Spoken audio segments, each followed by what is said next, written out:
Esto es un bastión de la libertad aquí, este programa tuyo. No, este es un bastión de mis buenos amigos que todos están por la libertad. Pues, así que, pero aparte de eso, robándole un poco la idea a él,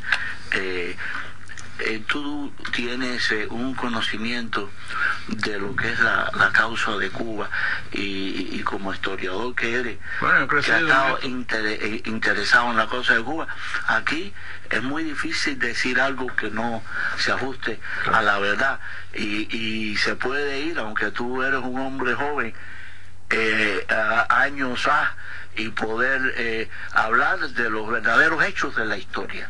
Es que fíjate, Horacio tocó un punto, y esta conversación lo he tenido con algunos... By the way, Luis Rodríguez, ¿tú la conoces? No. Un placer. Con algunos amigos, casualmente, que estaban otro día en Martín Noticias, y la importancia de tener personas que quieren a Cuba y que entienden el problema de Cuba. Entonces, lo traigo a corazón porque Enrique conoce el problema de Cuba, quieres a Cuba, entonces, por eso... Este programa, o sea, cuando uno toca cualquier tema de bueno, pues, es que yo es una delicia. Yo he crecido en esto. Bueno, ahora me voy a entrevistar a mí para Leyendas del Exilio también. Tienes un yo he crecido, cuando yo tenía 12 años, fue mi primera actividad. Olga Morgan, que la habían fusilado a William Morgan, vino a esconderse en mi casa. Wow. Y en mi casa había un closet lleno de ametralladoras y explosivos. Porque yo tenía 12 años, pero a los 12 años tú entiendes eso. O sea, porque cuando Girón pasó un avión ardiendo por arriba de mi casa. O sea, yo entendía política. Un niño cubano a los 12 años en Cuba, en los años 60, crece rápido, sí, era más adulto que un niño americano de 18, 19 años aquí, en lo que era conocimiento. Y entonces yo he crecido en eso, crecí en la guerra por los caminos del mundo y todo eso, así que... Y otra cosa... Y ya los muchachitos Abdala nos hemos convertido en la tercera edad también. Igual que los muchachitos del directorio, que yo fui dirigente al principio. Yo siempre digo que a nosotros nos maduraron a golpe, porque lo que tú acabas de decir es verdad.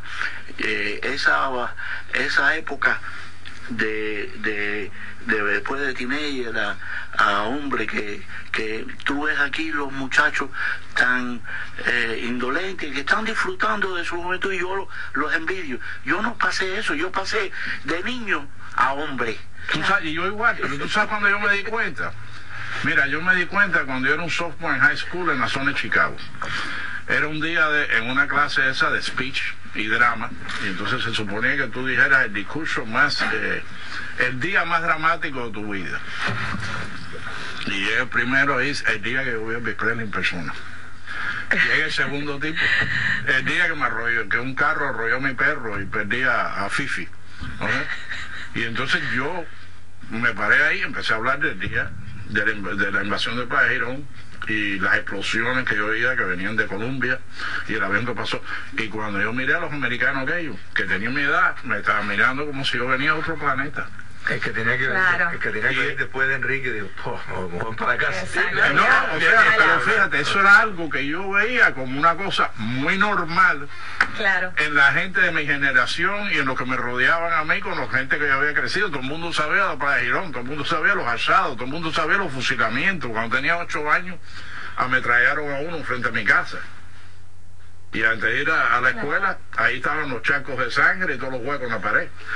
O sea, la realidad nuestra ha sido siempre diferente. No me gusta hablar de mí, pero sí te puedo decir que yo a los 20 años me tuve que ir de Cuba, quemado de la clandestinidad, y le dije a mi novia que tenía el pasaporte mío en su casa escondido. Oye, me tengo que ir inmediatamente. Yo había conseguido un pasaje, me dijo, bueno, y le dije, bueno, no, yo espero ir allá y unirme a un grupo que va a regresar. Me dijo, bueno, y si fracasa, le digo, bueno, pues te vas para allá. Y dice, bueno, pero mi mamá no me va a dejar ir. Y bueno, vamos a casarnos, me voy. Y yo me casé. y me fui a los 3 días de Cuba. Wow. Y Un tipo regado. dejando bueno, tú sabes, gracias a eso pude traerla.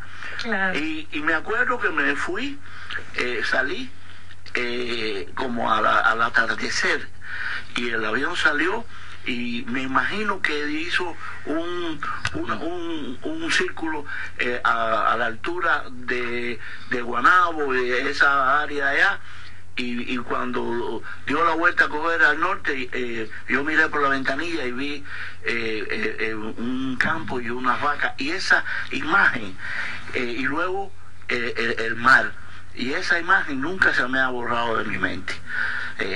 O sea, esa es una imagen que yo no se me ha borrado. Claro, que te marcó. Me marcó, sí. Claro. Vaya, son boberías, pero No. Es que todos los cubanos tenemos una historia.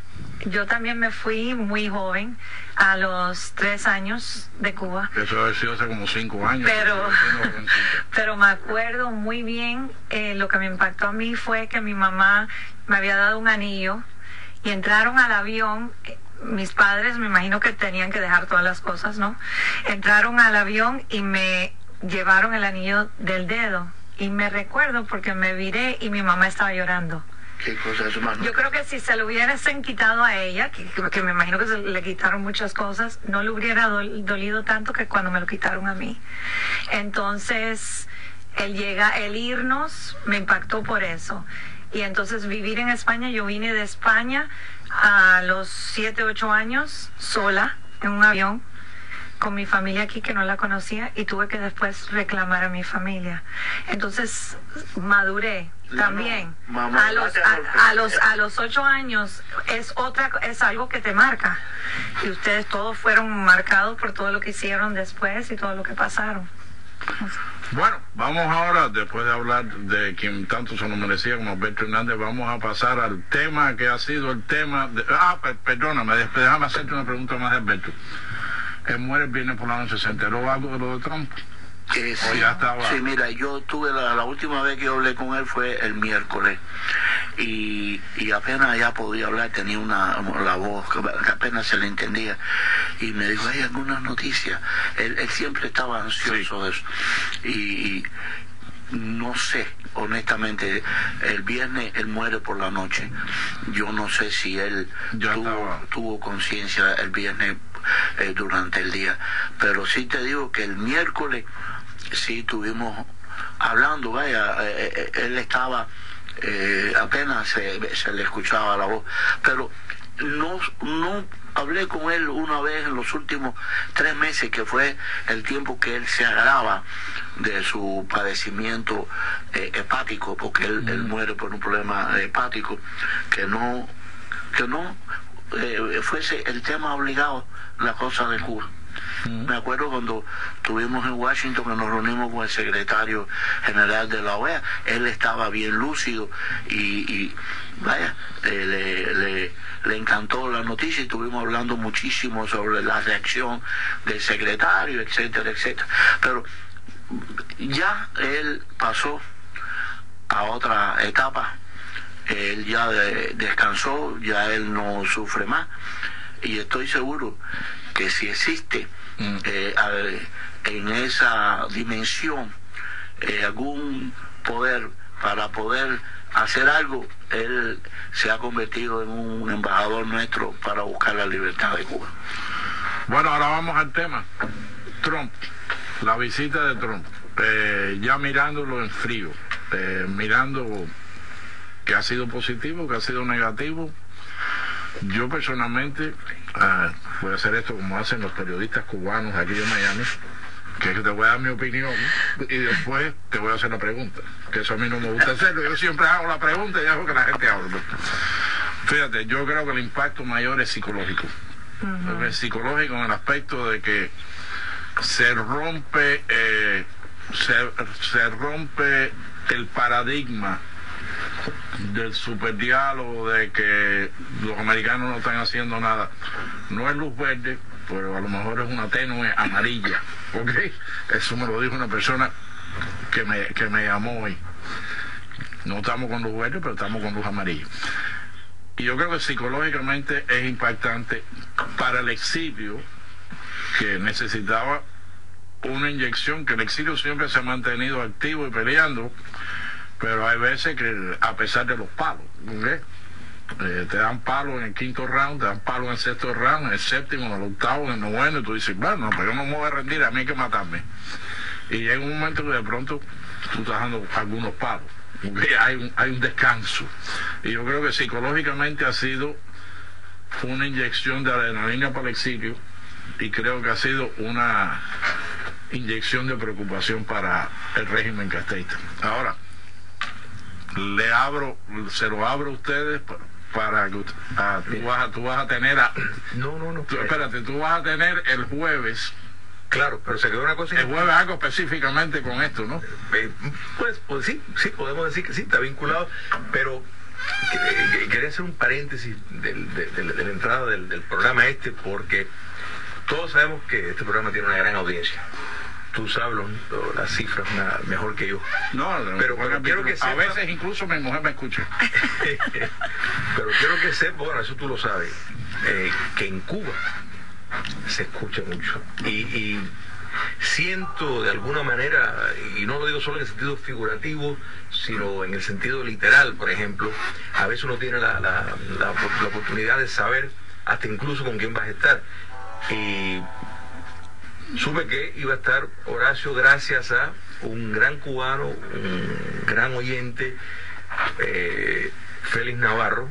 Como no, que está en Cuba, los escucha todos los días. Los escucha y bueno, a veces incluso he llamado y lo entrevisté cuando vino a Miami, lo entrevisté en este programa. Y Félix no es el único, pero por este medio le mando a él y a tantos de nuestros hermanos combatientes en Cuba un fuerte abrazo y le digo, él está aquí reunido, y eso es otra de las cosas grandes que tiene este programa, que sirve de conexión entre la nación cubana de ambos lados de la orilla del estrecho de la Florida. Así que eso es algo que este programa y que tú has logrado, y yo creo que lo sentimos, porque yo cada vez que salgo de aquí siempre recibo algo de alguien en Cuba que sintonizó.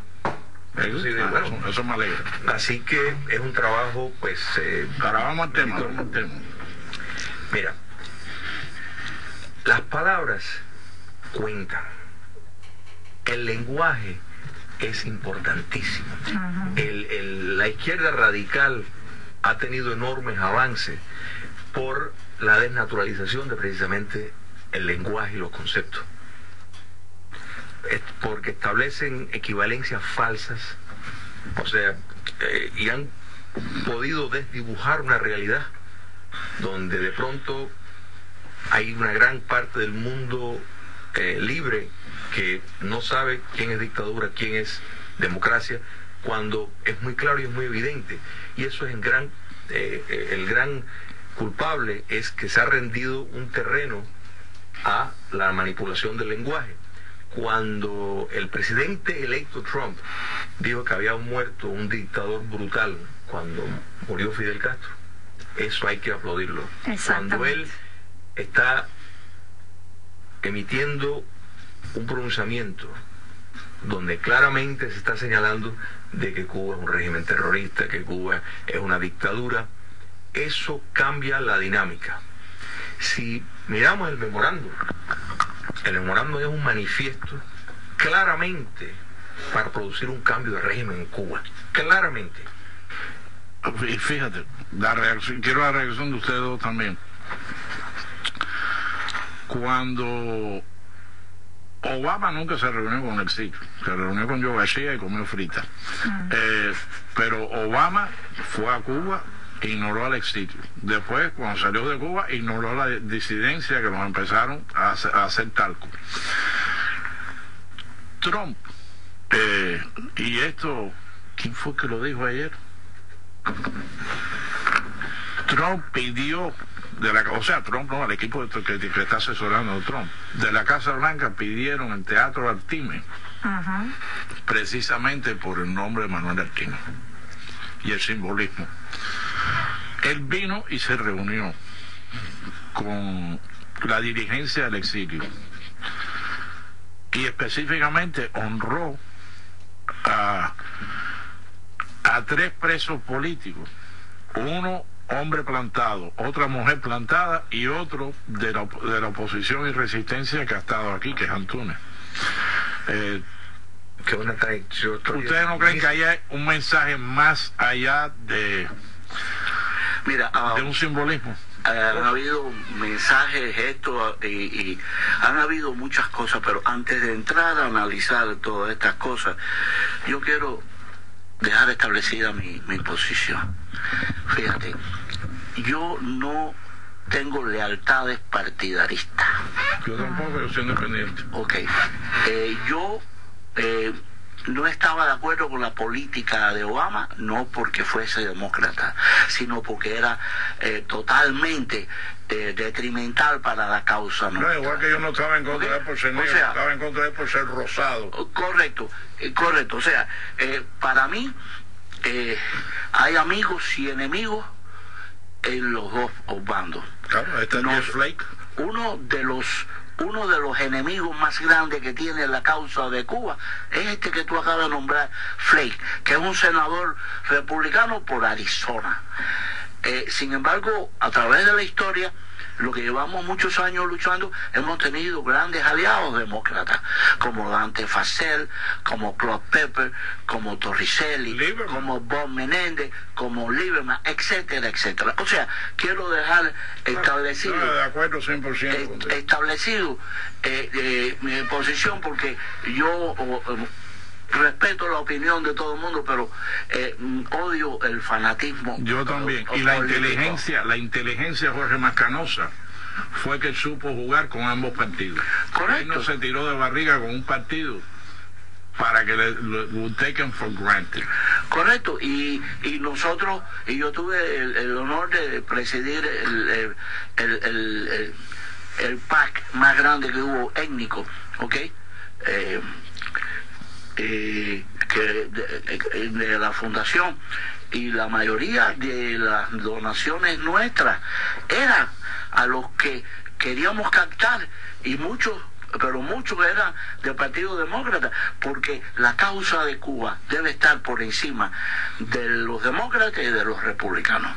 Diciéndote esto, debo decirte que yo creo que estamos en presencia del comienzo de una nueva era. No vamos a analizar los defectos del presidente Trump, pero no, pues podemos hacerlo también. No, pero te digo porque no, pero hay que dar crédito por la lluvia y por la sequía. Correcto, sí. Pero en realidad algo que ha demostrado es que cumple lo que él dice. Hasta ahora no ha dejado de hacer nada que no lo haya dicho antes. Él vino y nos dijo: vengo a pagarles lo que les prometí. Ese memorándum que él firmó tiene una trascendencia extraordinaria. Para mí hay ciertos puntos, independientemente del gesto de que estaba recibiéndolo en la escalería del avión, un expreso, un miembro de la resistencia en Cuba, etcétera. Pero y dijo muy claramente, Obama fue a Cuba a darle la mano a la tiranía. Yo vengo para darle la mano a la resistencia y a los cubanos que luchan por su libertad. Mira, el hecho de que se prohíba invertir en Cuba en organizaciones del Estado, cuando en Cuba no existe la propiedad privada, en Cuba no existe ninguna empresa independiente. Estamos hablando que en Cuba, desde los taxis, las tiendas de abastecimiento, los hoteles, la línea aérea, en Cuba no existe empresa privada, todo está bajo el régimen y sobre todo bajo la égida de GAESA, que tiene un sinnúmero de corporaciones que son las que están haciendo negocios. Y déjame hacerte un punto ahí. Cuando él dice, o sea, en Cuba sí, el 90%, a mí no me gusta tirar por ciento, porque yo no soy matemático, pero la gran cantidad de las empresas son de Gaviota y GAESA. O sea, lo demás son barberías y algún que otro paladar. Y hay otros grupos que están enmascarados, como las cooperativas, que las quieren hacer ver como que son independientes y son del Estado. Pero si tú vas, o sea, si tú no puedes ir a Cuba y hacer negocio con gaviota y con gaesa, tú vas a ir como en kayak, porque los aeropuertos son controlados por ellos. Y cada vez que un avión de American Airlines o de JetBlue, bueno, ya JetBlue va en este mes, deja de ir a Cuba. Cuando un avión de American Airlines o un charter llega a Cuba, tiene que pagar el impuesto de aterrizaje. Y eso es ya la violación para todos los que están en el avión. ¿No es así? Sí, pero y lo que yo entiendo también es que él está cortando, creo, que está cortando los vuelos individuos o quiere cortarlos y hacerlos en grupos, que los grupos más bien de turismo y eso vayan. El cubano al exilio puede seguir yendo individualmente. Sí. Pero el turista americano ya no puede ir porque le da la gana, diciendo que va a ir que él es católico y quiere ir a ver la Virgen de la Caridad del Cobre. Pero puede seguir en un grupo de la iglesia. Ahora sí, pero en ese grupo de la iglesia, que por lo general son paquetes por X dinero, de turistas, sí. Ahí te dicen, te vas a quedar en el Hotel Tritón. No puedes quedarte en el Hotel Tritón porque es de gaesa. Pero bueno, si fuese un grupo legítimo de la iglesia, yo no tendría problema. El problema es que hay 12 grupos y tú no tienes que justificar nada. Tú puedes entrar en cualquiera de esas 12 categorías. En el futuro va a haber que demostrar. Si tú vas a Cuba a estudiar las mariposas, tienes que llenar un affidavit y demostrar que de verdad tú eres un individuo que te dedicas al estudio de las mariposas. Exacto. No como ahora, que tú puedes caer en cualquier categoría. Yo quiero volver a la cosa de las inversiones. Fíjate, se habla en Cuba de los cuentapropistas, como si fuese un grupo de inversionistas independientes. No existe un solo cuentapropista que sea opositor, porque no sería entonces cuentapropista. Los cuentapropistas le dan una licencia de servicio. En Cuba solamente por cuenta propia tú puedes entrar en el área de servicio. Los más afortunados y los que más negocios hacen son los paladares, que yo te puedo garantizar que en su gran mayoría están siendo explotados por familiares y gente cercana a la cúpula de poder. Y no puedes dejar de ser dócil y cooperar con ellos porque no puedes hacer negocio. Yo sé de casos de algunos que se creyeron la historia de que podían ser independientes y se negaron a que le pusieran técnica. Para aquellos que no saben lo que es en el argot cubano, técnica quiere decir video y micrófono y eso en los paladares. Pero en esos paladares que van tantos extranjeros, hay técnica. Y a la misma vez le exigen que le pongan meseros de la seguridad del Estado y demás. Si tú no eres dócil y tú no estás trabajando con ellos, lo primero que hacen es llegar y decir, ábreme el refrigerador, de donde esa carne que está aquí, dame el recibo de donde lo compraste. Como todo se compra en el mercado negro, ahí mismo lo cierran y lo matan, lo cierran a multas y le quitan las licencias. Así que el pensar que a través de esos pequeños cuentapropistas se va a desarrollar en Cuba una empresa privada, no ni mucho menos. Incluso los paladares no pueden tener más de, creo, 7 o 8 empleados o algo así. Cuando no son del hijo de un general o de alguno de los pinchos, como dicen en Cuba. O sea, si tú tienes un paladar y no puedes tener 2, ni 3, ni 4, ¿cuánta gente ha trabajado para ti? Bueno, ¿cuántos empleados tú has tenido? Yo en un momento tuvimos entre 700 y 800 empleados, pero fíjate, el problema... Tú pudieras haber tenido 250 paladares en Cuba, bueno, con ese equivalente. El problema es que en Cuba no existe la empresa privada, no existe la economía de mercado, no existe la infraestructura para que eso pueda germinar. No existe el wholesaler. O sea, si tú eres... si tú tienes un paladar y tú necesitas carne, la carne que tú vas a ir a comprar al wholesaler te la va a vender al mismo precio que te la vende otro en la calle. Y si no vas al mercado negro no puedes tener. Fíjate que una cosa curiosa, ni en los hoteles ni en los paladares hay un menú donde tú puedas pedir distintas cosas. Sí, la mayoría tienen un plato, el plato del día. No, porque todo depende de lo que consigan. Claro. En Cuba la infraestructura no existe ni para los hoteles de gaviota, ni para nadie. Me comentaba un turista argentino, un argentino amigo mío que fue a Cuba, que él esperaba encontrarse en los hoteles frutas tropicales. Y dice, y lo que había en los hoteles era manzana, pera, uva. Bueno, porque era la única forma de que podían suplirse, porque en Cuba no existe una infraestructura de que tú por la mañana llamas y dices, oye, tráeme 2 cajas de esto, 3 de aquello, tráeme aquello. No, es lo que haya. Y cualquier ganancia del hotel se le va en el robo. Yo recuerdo hace años, pero fíjate si hace años esto, cuando Ramoncito Mestre trabajaba para Herald, ya eso hace años ya.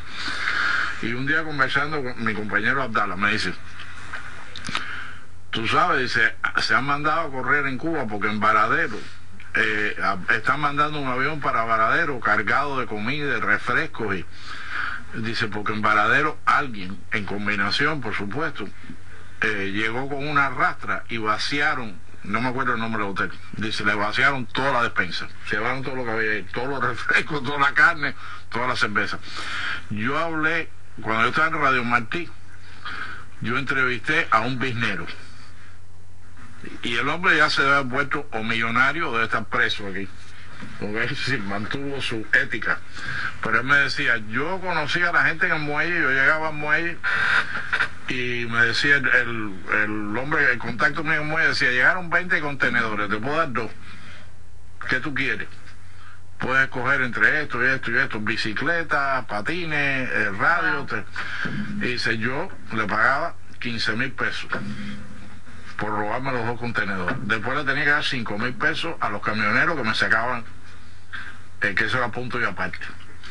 Y si después yo tenía otro tipo que estaba a cargo de una serie de almacenes en La Habana, que la mayoría estaban vacíos, y entonces le tenía que tocar a él también. Y si aún así yo me buscaba $20,000, 20,000 pesos en un mes. Y con ese sistema, ¿quién adelanta? Porque además de la ineficiencia del sistema, porque el sistema no funciona, no ha funcionado en Cuba ni ha funcionado en ningún lugar en el mundo, porque cuarta la libertad del individuo y el desarrollo. Pero además de esa ineficiencia está la corrupción, que la corrupción es rampante, o sea que no hay forma de que aquello se resuelva. Volviendo a Trump y la cosa de Cuba, fíjate, una de las cosas que yo espero, porque Trump fue muy enfático en muchas cosas, pero también hubo algunos que pudieron hablar en privado con él. Se espera en los próximos días que él anuncie una serie de medidas contra el régimen de Maduro en Venezuela. Eso va a ser demoledor. Y si por casualidad se les ocurre dejar de comprarle el petróleo, eso va a ser el final del régimen madurista. Pero eso va a tener una repercusión inmediata en Cuba. Absolutamente. Y déjame decirte que el petróleo venezolano, que es un crudo muy malo, nada más que hay un país en el mundo que puede refinar el 100% de ese petróleo, y es los Estados Unidos. Sí. China, nada más que creo que puede refinar el 10 o 15% del petróleo. O sea, la capacidad que ellos tienen en su refinería es para solo. Entonces, si los Estados Unidos, oye, con cortarle, decir, no, vamos a pasarnos el verano sin comprarle nada a ustedes, se acabó. Se acabó, colapsa aquello. En un país que es el país con las más grandes reservas de petróleo del mundo y están en candela. Pero antes de que llegue, yo te voy a dar 2 anuncios a ti, ¿ok? Antes de que llegue Freddy aquí, Humberto, hacerme señas. Porque yo te digo, una de las cosas buenas que se hace en este exilio son los simposios educacionales que hace mi amigo Julio M. Schilling aquí, y que los hacía también con José Antonio Font, de Alianza Democrática. Y la desgracia es que lo hace los jueves, por lo general, y yo estoy trabajando aquí, yo no puedo ir, mi mujer es la que va a cada rato. Pero este de mañana, jueves 22 de junio, en el West State Regional Library, que ahí tienen buenos asientos, ahí sientan más de 100 personas, en el 9445 Coral Way, va a tener la batalla de Miami, el intento del castrocomunismo de penetrar y destruir al exilio cubano. Moderador, el elegante Julio M. Schilling, director de Patria Martí, y los panelistas van a ser Frank Rodríguez, economista y editor, Rolando Morelli, escritor y pedagogo, y Nancy Pérez Crespo, periodista y editora. Va a haber una sesión de preguntas, la entrada es gratis, mejor precio que ese no hay, y abierta al público. Así que hemos tenido muy buen éxito con esto. Muchas gracias, Enrique. Y esto forma parte, o sea, que sin lugar a duda, lo que ha ocurrido con el memorándum del presidente, que de eso yo creo que hay mucho para hablar, pues frustra lo que es la política integradora del castrocomunismo buscando la supervivencia. Y parte de esa política era anular la nación cubana fuera de su territorio. Esa gran mayoría exige no solo un mejoramiento económico, sino que exige libertad, que exige derechos políticos, derechos civiles. Y desde los años 90, porque esto no empezó ahora ni hace 5 o 10 años, desde los años 90, Fidel Castro decidió que había que cambiar la política hacia el exilio, hacia Miami. En otras palabras, había que tratar de, precisamente la caída del comunismo soviético lo obligó, por un parte, de nuevo, lo que surgió del Foro de Sao Paulo, de promover la subversión por medio de las instituciones democráticas. En cuanto a los Estados Unidos y el exilio en particular, había que domarlo, había que neutralizarlo, promover la amnesia generalizada para olvidar el pasado. Entonces, en Miami hay una lucha, por ser Miami la capital del exilio, una lucha extraordinaria. El castrismo está invirtiendo enormes sumas de dinero, que hay que entender que el dinero que tiene el castrismo no es solo el dinero que nosotros vemos, no es lo que aparece en los papeles, porque más allá de todo el fraude que cometen, el narcotráfico, sí, el tráfico de armas, el tráfico de influencia por medio de entidades, sí, del cabildeo. Ellos tienen más de 2.000 empresas en el extranjero operando, buscando el lucro, que con eso se nutren, o sea, y el narcotráfico que les provee una enorme cantidad de dinero, que eso, la conexión con Venezuela, se lo están haciendo ver al presidente que Cuba, que Venezuela es una colonia de Cuba, y que el vínculo con el narcotráfico viene ahí, y la droga que entra por los carteles de México se los proporcionan las FARC, que tienen una relación íntima con el narcorrégimen de Maduro, que es mantenido por la seguridad castrista. Entonces, el vínculo se está estableciendo, que eso es muy importante, pero no deja de ser la realidad que la campaña que hay para promover una equivalencia falsa, para relativizar todo lo que ha ocurrido, es intensa y grande. Por eso es que volvemos a lo que estábamos hablando, la importancia de que se llame un crimen de lesa humanidad, un crimen de lesa humanidad, que se señale todos los atropellos. Y en ese memorándum, lo primero que anuncia es el propósito, y eso es que los Estados Unidos reconoce la necesidad de promover la libertad, la democracia, el respeto a los derechos humanos en Cuba. Eso es importantísimo, porque no estamos hablando solo de revertir, en otras palabras, decir, bueno, que esto fue la política de Obama, que se concentró solamente en lo económico. Esto va mucho más allá, porque esto enfoca en lo moral, esto enfoca en una estrategia práctica. Si realmente se aplica, pues tendríamos que ver una Martí Noticias con una energía, una televisión Martí que pueda entrar en Cuba, la conexión de internet, la conexión del internet. No voy a decir el nombre, no me mire así. Horacio y yo sabemos más o menos quién va a ser el próximo director de... Sí, pero posiblemente tú también. No, pero y creo que va a ser un buen choice. Yo estoy seguro que sí, pero en ese memorando está claro de que se le está asignando un papel, y eso es importante. Cuando vemos que el gobierno de Estados Unidos está declarando en ese memorando que se va a comprometer a promover la conexión de internet, cuando habla de reconsiderar los programas de democratización para que tengan mayor efectividad, y de nuevo nombra a la agencia, la OCB, para precisamente alimentar. Yo creo que esto es fundamental, porque va más allá de mirar las cuestiones. Sí, esto va a frustrar las inversiones norteamericanas, totalmente, lo hace. El turismo norteamericano frustrado, pero más importante aún es esta movida que sin lugar a dudas... Le repito, mañana en el West State Regional Library a las 6 p.m. va a dar el simposio La batalla de Miami, el intento del castrocomunismo de penetrar y destruir el exilio cubano, y va a estar él de moderador con los panelistas Frank Rodríguez, Rolando Morelli y Nancy Pérez Crespo. Y vale la pena ir a todos los simposios de Schilling, porque en realidad yo creo que si algo le hace falta a este exilio, a pesar de todos los años que llevamos y todos los libros que se han escrito, algo le hace falta al exilio es entender y analizar lo que es este proceso. También está aquí con nosotros Horacio García, eminente activista, eminente empresario, eminente cubano. Eso sí. Y eminente buena gente. Muchas gracias. ¿Cuánto te debo? Nada.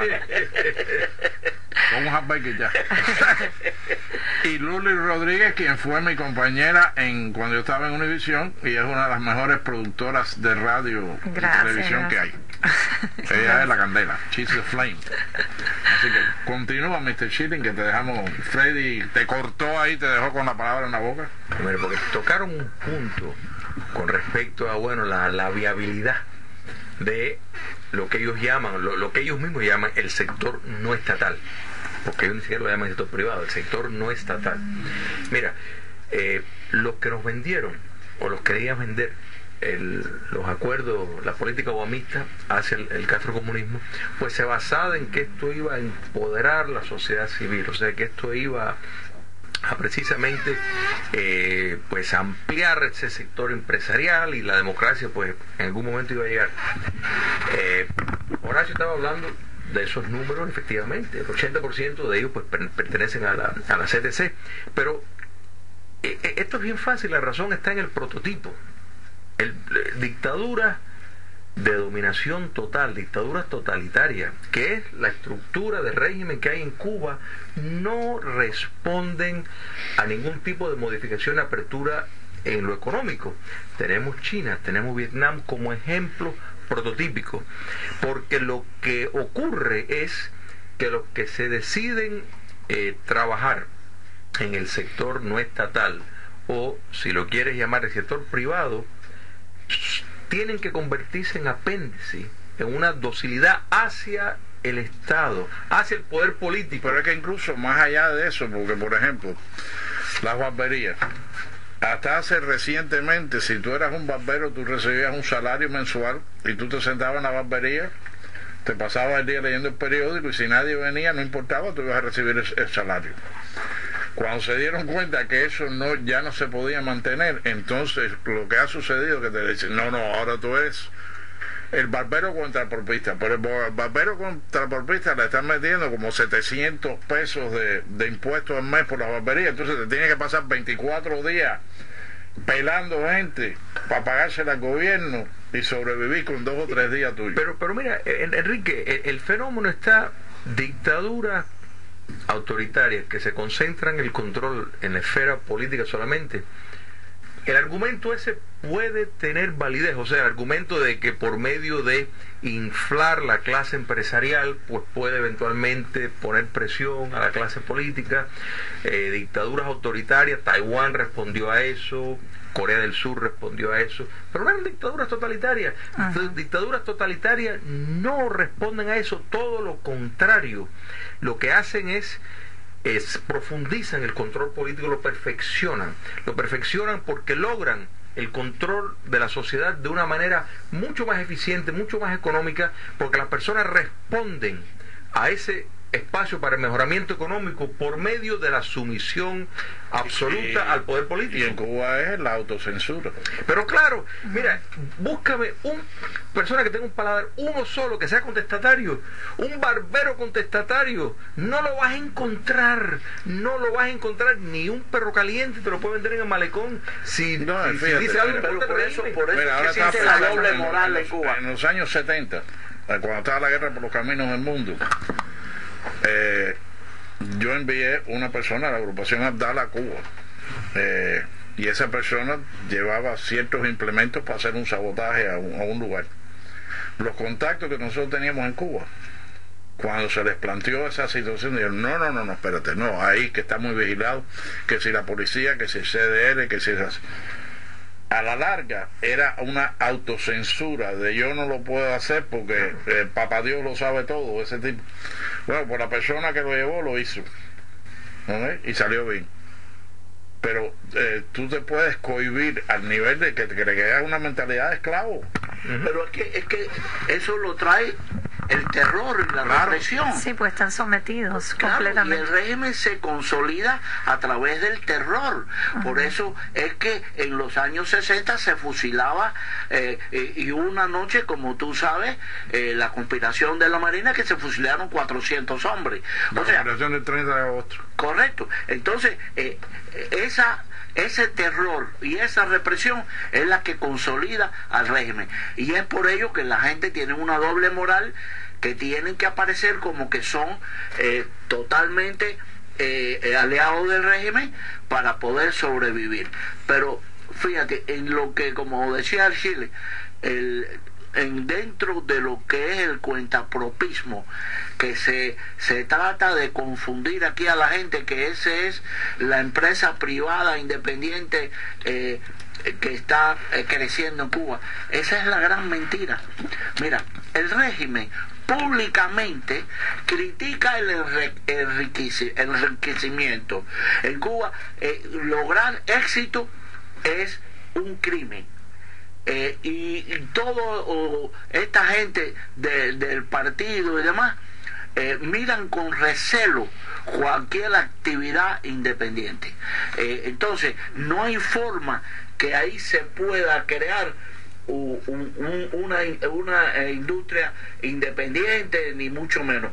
En Cuba ni existe la empresa privada, ni existe ningún tipo de organización privada, comercial, etcétera. Lo que existen son licencias para servicio, y eso yo no me canso de decirlo, servicio, para cogerle ponche a la bicicleta, para sacar piojos, para cortar el pelo, rellenar fosforera, pero todo está bien mientras tú no enseñes un poco de éxito y riqueza. Ahí te conviertes en un maceta y estás perseguido por la seguridad. El Wall Street Journal lo resumió hace unos años cuando dijo: en Cuba ellos quieren que tú inviertas, lo que no quiere es que tú ganes. No, un paréntesis, no solo eso, y yo creo que tú dijiste algo previamente al respecto. Si el negocio es un poquitico grande o está en una situación que ellos consideran estratégicamente importante, te obligan a tener agentes de la seguridad del Estado para precisamente, o sea, que el espionaje lo llevan, porque todo está politizado. No, oye, o te cierran. ¿Cuál fue el gallego aquel que tenía el nightclub más conocido en La Habana? Y un buen día llegaron y le dijeron: gallego, tú has roto la ley por alguna bobería, ¿ok? Le inventaron algo, lo botaron del país y se quedaron con el nightclub. El Coiba, que es uno de los restaurantes, uno de los hoteles estatales. El Coiba originalmente era de inversionistas aragoneses o andaluces, no me acuerdo. Cuando tenían como 20 millones invertidos, que ya el cascarón estaba montado, y había puertas y ventanas y todo, le buscaron alguna maraña a los dos españoles, los botaron del país, se quedaron con el hotel. Bueno, y el hotel en Inglaterra, que invirtieron 20 millones de dólares y cubrieron al inversionista, lo metieron en la cárcel y después, a buen arreglo, lo montaron en un avión y lo después. Vaya, señores, hay que estar loco para invertir en Cuba bajo las condiciones actuales. Mañana será mucho más difícil porque se le impedirá el hacer negocios con organismos del Estado, y espero que ese memorándum es un memorándum muy extenso donde se le dan órdenes a distintos sectores del gobierno en los Estados Unidos, distintas secretarías, para implementar una serie de políticas. O sea, que por eso yo decía al principio que este es el principio de una nueva etapa, porque de ahora en adelante vamos a empezar a ver cómo se implementan todas esas promesas que se hicieron aquí. Porque cuando él estuvo, y me refiero al señor presidente Trump, nos prometió que iba a respaldar a la resistencia y la libertad de Cuba. Pero ahora, en esta visita del viernes pasado, se comprometió muchísimo más y firmó un memorándum dando órdenes para que se implementaran ciertas ideas. Así que pero tú decías una cosa muy interesante cuando íbamos al break. Venezuela, él va a llevar a cabo ahora sanciones contra Venezuela. ¿Qué es lo que tú crees que puede pasar con esas sanciones? ¿Hasta qué punto pueden llegar y cómo afectaría la política castrista? Fíjate, el régimen castrista ha vivido de las limosnas extranjeras todo el tiempo. Primero de la Unión Soviética, que dependía totalmente de ella, y luego del régimen castrochavista. Hay una diferencia. Los soviéticos eran los que financiaban el régimen de los Castro, pero eran los que mandaban. Sin embargo, en Venezuela ha sido el que ha financiado a Cuba, y sin embargo los que mandan son los cubanos en Venezuela. O sea, esa es la gran diferencia. El sugar daddy. Correcto. Venezuela en un momento llegó a darle hasta 120,000 barriles de petróleo diario. Hoy no se sabe, porque las cifras de Cuba no son confiables, pero yo sí, te diría que no deben ser más de 30,000 diarios, si eso. bueno, sí, eso. Hoy se supone, por el tráfico de los barcos que se puede calcular y demás, que no llegan a 40,000 los barriles. O sea que es una reducción notable.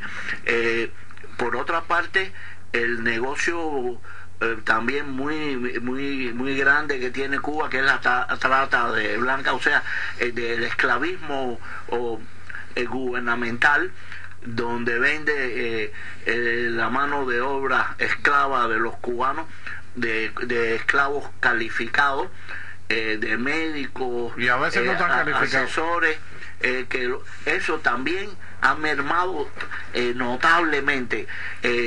Habían dos países que eran los principales proveedores de fondos a través de esos esclavos calificados, que era Brasil y Venezuela. Lo de Venezuela no tienen dinero ni para comprar medicina, así que, o sea que la crisis económica. Y en Brasil los médicos cariocas se han estado fajando con los cubanos. Correcto, y ha cambiado la cosa bastante, y los gobernantes ahora en Brasil lo que están es preocupados que no lo lleven a la cárcel, no de resolver el problema a los Castro. Pero fíjate, en eso de la medicina, y esto yo lo he dicho varias veces en este programa. Hace unos meses me encontré con un amigo mío, compañero mío de la agrupación Abdala, que nosotros tenemos 50 estudiantes de medicina en España, y ella está aquí, está a retirarse, si no se ha retirado ya. Y hace unos meses me lo encontré y estábamos conversando, le dije, bueno, la medicina cubana. Y él me dijo, mira, antes del 2000 producían médicos. Dice, los médicos que venían, no sabían computadora, pero eso se aprende, pero sabían anatomía, sabían biología, sabían la química, sabían qué diagnosticar. Dice, cuando ellos empezaron a alquilar médicos, ¿okay? Lo que hacían es enfermeros glorificados. ¿Okay? Enfermeros glorificados, dice que muchos no tienen muchas nociones. Dice, claro, si tú mandas a un enfermero glorificado ahí a Mato Grosso, a una aldea donde nunca has visto un médico, el tipo es tú sabes, el tuerto en el país de los ciegos. Dice, pero en realidad como médicos, dice, fíjate que los que están entrando en Estados Unidos, dice, siempre hay excepciones, siempre hay alguno que es tan brillante que se supera. Dice, pero muchos de estos médicos que han venido de Cuba están trabajando de enfermeros, de técnicos de laboratorio, de técnicos dentales, etcétera, etcétera. Dice, pero porque saben que no tienen los requisitos para pasar. Pero fíjate, quien está pagando el precio de esa exportación de Cuba para producir dólares es el pueblo de Cuba. En este momento en muchos hospitales han cerrado una serie de dispensarios médicos, esos que tenían en los barrios, pero en los hospitales los que están de médicos, equivalente a las casas de socorro, algo así. Correcto, los que están son estudiantes de medicina de la escuela latinoamericana. Hay muchos estudiantes que son los que están fungiendo como médicos en los hospitales en Cuba, porque al tener menos ingresos, tienen que mandar más médicos y a más lugares. Hay médicos cubanos en el África, hay médicos cubanos alrededor de todo el mundo. El único país que practica la esclavitud oficial es Cuba. También está sucediendo con los maestros. En muchas escuelas hay alumnos de bachillerato y demás dando clases a los muchachos, porque los maestros lo están exportando también. O sea, en los deportes entrenadores, yo sé del caso, yo no conozco a la persona porque yo me fui de Cuba muy niño, pero yo sé el caso de un boxeador cubano relativamente conocido en su época, que hace unos años le dijeron, te vamos a mandar de entrenador al extranjero. El tipo dijo, campana, magnífico, tú sabes, voy a poder comer mejor, ¿no? El hombre está esperando, a lo mejor me mandan para Italia, a lo mejor me mandan para España. Lo mandaron para Myanmar, ¿okay? Y si tú mi esposa estuvo en Myanmar, dice que ese es uno de los lugares más miserables del mundo, que el calor es tanto que hasta los hombres se tienen que poner como una especie de pancake de maquillaje en la cara, que se le va rajando durante el día por el calor y la humedad. Wow. ¿Okay? Y que la comida es malísima y que los barrios estos marginales son millas y millas de barrios. Y al tipo lo mandaron para allá, así que ese probablemente quisiera regresar a Cuba. Le has dado un review al lugar ese terrible. Le has dado un review a ese lugar. Yo que pensaba ir de turista, ya no voy. Habla con mi mujer que Myanmar no es uno de los mejores lugares. Fíjate, Enrique, yo creo que es importante que analicemos la respuesta de Cuba a los anuncios del presidente Trump aquí. Ha sido muy interesante ver cómo han reaccionado. Por ejemplo, Ramiro Valdés salió diciendo, bueno, que se dejen de retórica, lo que tienen que venir y sacarnos aquí a tiro. Ese discurso de guapo de barrio, barricada. Para seguir tratando de impresionar a la gente. Pero mira que a Noriega no le fue muy bien con ese con el machete. Bruno Rodríguez, creo que fue en Viena, hizo unas declaraciones de que ellos están dispuestos a seguir a negociar con los Estados Unidos. Por supuesto, en igualdad de condiciones, esto, lo otro. Y, por supuesto, los que atacan no es a lo que dijo Trump, sino al exilio, que se reunió con un terrorista, con un batistiano, porque todavía están sacando a los batistianos, ya yo no creo que quede ningún batistiano por porque ninguna además parte. Batista no fue una ideología. Claro, por supuesto, pero bueno, estamos hablando 58 años que terminó el régimen de Batista. A ver, el casquito más joven, el casquito del ejército de la República de Cuba más joven, añade de 18 a 58, está 76 años. Correcto, pero fíjate qué interesante, queremos seguirle, pero no atacan al presidente. Dicen que ha sido mal aconsejado. O sea, los culpables son otros, porque ellos todavía tienen la esperanza a ver si hay un arreglo, porque saben lo terrible que sería que se implementaran para ellos toda esta... Y la peor pesadilla que ellos tienen es que este presidente te está escuchando a ti, está escuchando a Remedios Díaz Oliver, está escuchando a Marcel Felipe, sí, a Mauricio Clavel, y a toda una serie de personas que son para ellos el coco. exacto. ¿Okay? Los grandes enemigos de ellos ahora estaban. Oye, fíjate, a mí Frank de Barona me dijo, ¿quieres ir? Y yo dije, no, yo no quiero ir, porque estar 4 horas y pasar por 4 tarimas del servicio secreto, estar 4 horas ahí sentado esperando, yo no, de verdad que no me... Ya yo había visto a Trump en persona en las peleas de boxeo, ¿okay? Cuando era promotor y no era presidente. Pero cuando yo me senté a ver el televisor, yo dije, mira, el coronel Colmenares, Marcel Felipe, yo conocía a toda la audiencia que estaba detrás de él, y cuando enfocaron a la audiencia igual, y mi mujer me lo dijo, dice, vaya, los únicos que no estamos ahí son por nosotros, porque todos los demás nosotros los conocemos. O sea, era verdaderamente la crema innata de la dirigencia de un exilio militante.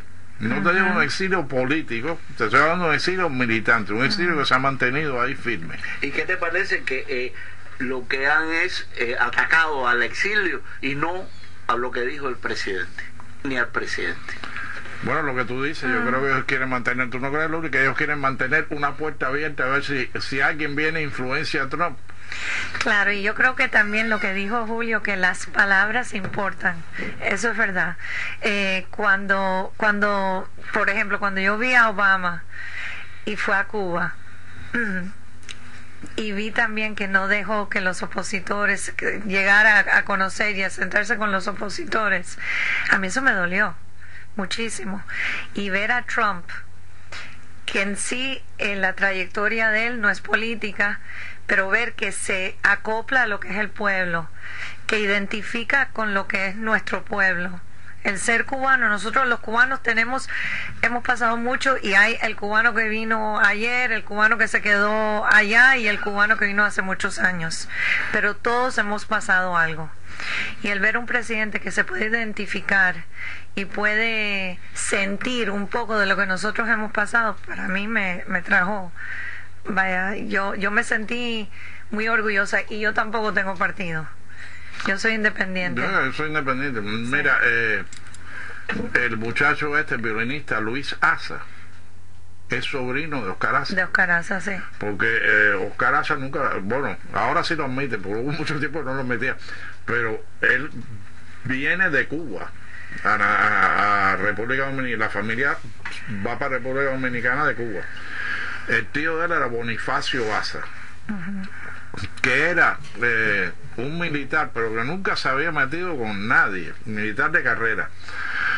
Cuando toman el poder, en el 1 de enero lo meten preso, y el día 2 de enero lo sueltan. Pero no te preocupes, que tú no tienes ningún problema aquí, porque tú no has cometido, tú no tienes sangre, tú no 2 días después lo arrestan y lo fusilan, porque había que tener, hacía falta más gente para llenar el hueco. No, y más gente para aterrorizar al pueblo, que esa fue la base para sustentar el régimen.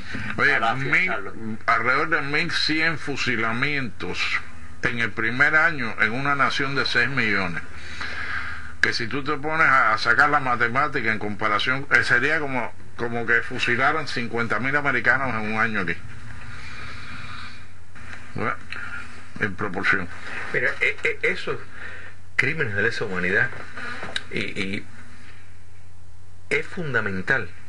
Y yo creo que esto hay que insistir en eso, que el único curso para poder llegar a la democracia obliga a que se atraviese Oye, cada vez que por la reconsideración